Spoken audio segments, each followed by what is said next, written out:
नवरात्र में माता के 9 स्वरूपों की आराधना के दिन माने जाते हैं।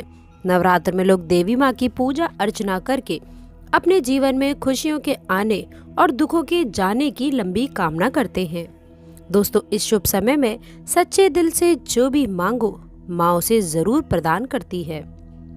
माँ की आराधना तो आपने भी जरूर की होगी, लेकिन आपको कैसे पता चलेगा कि माँ दुर्गा ने इस नवरात्र में आपके पूजा पाठ को सुन लिया है, आपकी पुकार माँ तक पहुँच गई है या फिर नहीं।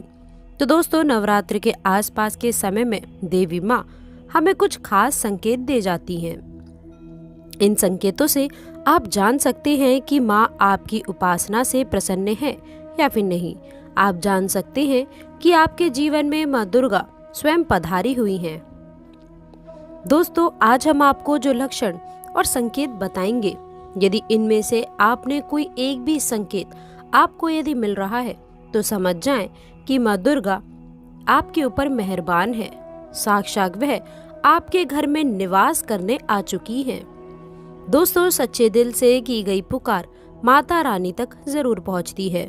तो यदि आप माता रानी के सच्चे भक्त हैं तो कमेंट बॉक्स में जय माता दी अवश्य लिख दें। दोस्तों, उनका नाम लेने का एक भी मौका ना छोड़ें। दोस्तों, प्राचीन काल से ही ऋषि मुनियों ने आराधना के लिए दिन की अपेक्षा रात को अधिक महत्व दिया है। इसी कारण से दिवाली, शिवरात्रि और नवरात्रि आदि पर्वों को रात में मनाने की परंपरा मानी जाती है। दोस्तों, नवरात्र में शक्ति स्वरूप में माँ दुर्गा कैलाश से धरती पर पधारती हैं। इस शुभ समय में हमारा मन धार्मिक बन जाता है, सकारात्मक बन जाता है। हर हिंदू अपने आप ही माँ दुर्गा की पूजा करना, माँ दुर्गा की भक्ति करना आदि कार्य करता है ताकि उसके जीवन में माँ दुर्गा की कृपा बनी रहे। माँ दुर्गा उनके जीवन में खुशियाँ लेकर आए और हर कोई माता दुर्गा से कृपा की कामना करता है ताकि उनके घर परिवार में कभी किसी भी प्रकार का कोई भी कष्ट ना रहे। अनेक लक्षणों से पता चल जाता है कि माँ नव दुर्गा ने आपकी पूजा स्वीकार कर ली है।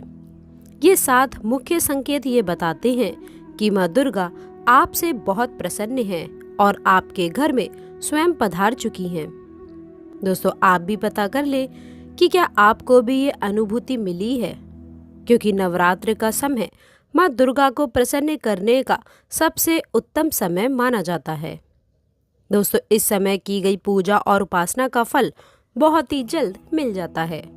दोस्तों, नवरात्र में माँ दुर्गा चैतन्यमयी होती हैं और सच्चे भक्तों को तुरंत ही लाभान्वित करती हैं। हम बुरा कर्म करें तो दंडित भी करती हैं। दोस्तों, माँ दुर्गा जिस भी घर में आती हैं उस घर को तीर्थों से भी ज्यादा दोस्तों पवित्र और शुद्ध कर देती हैं। वहां रहने वाले सभी लोगों का मन भक्तिमय हो जाता है। घर में प्रसन्नता छा जाती है, आनंददायी वातावरण भी बन जाता है। तो दोस्तों, आप भी इस बात पर ध्यान दें कि इनमें से यदि कोई संकेत आपको मिला है, क्या आपकी भी झोली माता रानी ने खुशियों से भर दी है? बताने से पहले आपसे निवेदन करते हैं कि वीडियो को एक लाइक जरूर करिएगा, अपने दोस्तों के साथ भी इसे शेयर करिएगा। अगर आपने अभी तक चैनल को सब्सक्राइब नहीं किया है तो प्लीज चैनल को सब्सक्राइब करके बेल आइकन जरूर दबाइएगा। दोस्तों, पहला संकेत आपको नवरात्र के दरमियान ही मिल सकता है और वह होता है ज्योति का तीव्र रूप में जलना। दोस्तों, नवरात्र के समय देवी माँ के सामने अखंड दीपक पूरे 9 दिनों तक जलाया जाता है। मान्यता है कि इससे माँ दुर्गा की कृपा जल्दी ही मिल जाती है। अखंड ज्योति जलाने से घर परिवार पर हमेशा से माँ की कृपा बनी रहती है। नवरात्र में अखंड ज्योति जलाने से पूजा स्थल पर कभी भी नकारात्मक ऊर्जा का साया नहीं मंडराता है। शास्त्रों के अनुसार जिस समय तक अखंड ज्योति प्रज्वलित करने का संकेत लिया है वह दोस्तों उससे पहले वह बुझनी नहीं चाहिए। ऐसा होना बहुत अशुभकारी माना जाता है। अखंड ज्योत में दीपक की लौ भी बहुत मायने रखती है। दीपक की लौ इतनी जलनी चाहिए कि 4 अंगुल आसपास उसकी लौ की ताप महसूस होनी चाहिए। जितनी ताप होगी उतनी ही भाग्य उदय होने की संभावना अधिक होगी। लेकिन दोस्तों, अगर ज्योति की लो अपने आप तीव्र गति से जलने लगे तो आप समझ जाएं कि ज्योति के समक्ष स्वयं माता रानी खड़ी हुई हैं और आपको भी अंतर्मन में माता रानी के उपस्थित होने का एहसास हो जाएगा। तो ये संकेत बताता है कि माता रानी आपके घर पधार चुकी हैं। दूसरा जो शुभ संकेत है वह है नवरात्र में दीपक की बत्ती में फूल का बनना। अखंड दीपक जलते जलते उसकी बाती कभी कभी फूल से आकार की बन जाती है। दीपक की लौ में फूल बनने का मतलब है कि आपकी पूजा आपके इष्ट देव तक पहुंच रही है। यानी कि नवरात्र में इस प्रकार दीपक की लौ में यदि फूल बन जाता है तो आपकी पूजा माता रानी तक पहुंचने का ये काफी शुभ संकेत है। माँ की कृपा दृष्टि आपके ऊपर जरूर बनेगी। वो किसी न किसी रूप में प्रत्यक्ष या फिर अप्रत्यक्ष रूप से आपके साथ में है और आपके कार्यों में आपकी सहायता कर रही हैं और आपके हर कार्य को आसान बना रही हैं। ऐसे में माँ को धन्यवाद अवश्य करें। माँ आपके सभी कष्टों को दूर करके ही अपने धाम वापस चली जाएंगी। दोस्तों, तीसरा संकेत है बार बार गौ माता का घर में आना। जिस घर में माँ दुर्गा रहती हैं उस घर में उनकी बहन कामधेनु उनकी सेवा के लिए, उनके दर्शन के लिए बार बार द्वार पर निश्चित रूप से आती हैं और ये घर के आसपास घूमती रहती हैं। 9 दिनों तक वहां से जाती नहीं हैं। ऐसे में समझ जाएं कि माता रानी का आपके घर में आगमन हो चुका है। इन दिनों यदि रास्ते में गौ आती हुई दिखे तो उसे अपने दाहिने सिर जाने दें। देखें कि गौ माता को कोई कष्ट ना पहुँचे। गौ माता को कोई यदि मारता है, सताता है या फिर किसी भी प्रकार का कोई भी कष्ट देता है, उसकी 21 पीढ़ियां नरक में जाती हैं। गौ के साथ में कभी पैर करके बैठना या फिर सोना नहीं चाहिए, ना ही उनकी तरफ कभी भी थूकना चाहिए। जो ऐसा करता है वह महापाप का भागीदारी बनता है। घर आई माता को ताज़ी रोटी खिलाए, उनके कभी भूखे पैसे नहीं रखना चाहिए। दोस्तों, अगला संकेत है श्रृंगार से सजी सुहागन का दर्शन होना। दोस्तों, भारतीय संस्कृति में 16 श्रृंगार को देखना शुभता का संकेत माना जाता है। आपने देखा होगा कि सभी देवियां अपने आप में 16 श्रृंगार किए हुए रहती हैं। लाल चटक वस्त्रों के साथ में ज्यादा गहने पहने होना, बिंदी लगाए होना भारतीय देवी की निशानी रही है। जिस घर की महिलाएं 16 श्रृंगार नवरात्र के दौरान करती हैं, वहां सुख और समृद्धि का बसेरा अपने आप ही बन जाता है। नवरात्र के दौरान महिलाएं खास तौर पर सजती संवरती हैं।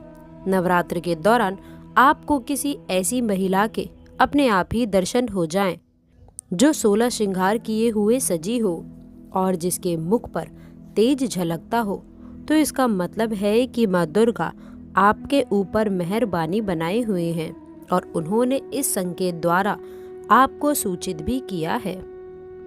5वां संकेत है मधुमक्खी का घर में आना। दोस्तों, माता पार्वती का ही एक अवतार है देवी ब्राह्मणी। ब्राह्मणी को मधुमक्खियों की देवी के रूप में जाना जाता है। देवी महत्व में उनका उल्लेख मिलता है। यदि आपके घर में नवरात्र में मधुमक्खियां आती हैं तो समझ जाएं कि आपके घर में माता रानी का वास है, क्योंकि मधुमक्खी देवी स्वरूप हैं जो अपने पूर्ण स्वरूप के दर्शन के लिए, यानी कि नवदुर्गा के दर्शन के लिए सेविका बन करके आती हैं। तो ऐसा संकेत मिलने पर आप समझ जाएं कि माँ ने आपकी पूजा स्वीकार कर ली है। लेकिन दोस्तों, घर में मधुमक्खियों का छत्ता बनने ना दें। घर में उनका छत्ता बनना और अशुभकारी घटना होने के संकेत देता है। 6वां संकेत है घर में काली चींटियां निकलना। दोस्तों, घर में चींटियों का निकलना आम बात है, इसीलिए अक्सर हम इसे सामान्य घटना समझकर नजरअंदाज कर देते हैं। लेकिन चींटियां घी नहीं खाती हैं, फिर भी वो घी के बर्तन में दिखाई दे जाती हैं। जहां आपने सफाई की है वहां भी अचानक चींटियां नजर आने लगती हैं। तो इस तरह घर में अचानक काली चींटियां यदि दिखाई देने लगे तो ये एक शुभ संकेत है। आपके जीवन में कोई बदलाव होने वाला है, कोई ऐसा परिवर्तन जो आपके लिए लाभदायक होगा, आपके परिवार के लिए मंगलकारी होगा। माँ दुर्गा आपके जीवन से हर दुख कष्ट हरने वाली है। माँ ने आपकी पुकार सुन ली है। अब दोस्तों, इसका तात्पर्य ये बिल्कुल भी नहीं है कि आप अनिश्चित काल तक चींटियों को इसी प्रकार आते रहने दें या फिर उन्हें आमंत्रित करें। आप उनके स्वागत में आटा डालना शुरू कर लें। ऐसा करने से माता रानी को पता चल जाएगा कि आप तक उनका संकेत पहुंच चुका है। फिर चींटियां अपने आप वापस लौट जाएंगी। दोस्तों, 7वां संकेत है फटे हुए कपड़े पहनना, कोई याचक द्वार पर आना। नवरात्र के आसपास के समय में ऐसा कोई याचक यदि आपके द्वार पर आ जाए तो समझ जाना कि माता रानी रूप बदलकर आपके द्वार पर आई हैं। दोस्तों, नवरात्र में कोई भी याचक आए तो उसे खाली हाथ ना जाने दें, क्योंकि दोस्तों स्वयं माता रानी परीक्षा लेने के लिए हमारे घर में याचक बनकर आती हैं। तो दोस्तों, ये मुख्य 7 संकेत बताते हैं कि माता रानी आपकी पूजा उपासना से प्रसन्न है और अब आपका जीवन उनकी छत्र छाया में पलेगा। दोस्तों, इसके अलावा कुछ और संकेत नवरात्र पर मिलते हैं जिनसे आप जान सकते हैं कि आपका आने वाला समय कैसा होगा। मान्यता है कि नवरात्र में जो जौ उगाई जाती है वे भविष्य से संबंधित कुछ बातों का हमें साफ संकेत देती हैं। दोस्तों, आमतौर पर बोया हुआ जौ 2-3 दिनों में अंकुरित हो जाता है, लेकिन यदि ये ना उगे तो भविष्य में ये आपके लिए अच्छे संकेत नहीं है। यानी कि दोस्तों, आप लोगों के ऊपर कोई बड़ी विपदा आने वाली है या तो बड़ी मुश्किलों का सामना भी आप लोगों को करना पड़ सकता है।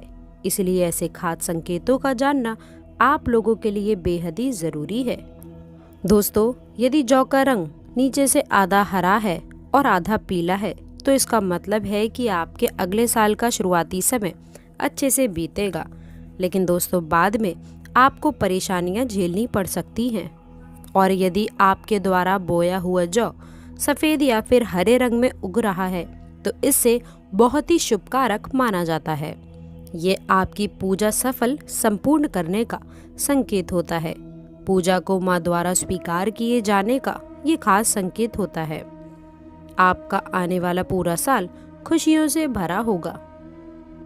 दोस्तों, जैसे व्रत पूजा की कथा बताना सुनना मंगलकारी होता है, क्योंकि उस व्रत के लाभ हम औरों को बताते हैं, उसी तरह इन संकेतों के बारे में भी हम दूसरों को भी बताएं। एक तरह से ये माँ के प्रति आभार व्यक्त करना ही होता है। तो दोस्तों, इनमें से कौन सा संकेत आपको मिला हमें कमेंट में ज़रूर बताएं और इसके साथ ही जय माता दी लिखना ना भूलें। तो दोस्तों, आशा करते हैं कि वीडियो में दी गई जानकारी आपको पसंद आई होगी। और दोस्तों, वीडियो अच्छी लगी हो तो वीडियो को लाइक करिएगा, अपने दोस्तों के साथ इसे शेयर ज़रूर करिएगा। दोस्तों, जिन लोगों ने अभी तक चैनल को सब्सक्राइब नहीं किया है वो जल्दी से चैनल को सब्सक्राइब करके कमेंट बॉक्स में जय माता दी के जयकारे ज़रूर लगाएं और ऐसी ही जानकारी के लिए वीडियो को लाइक ज़रूर करें।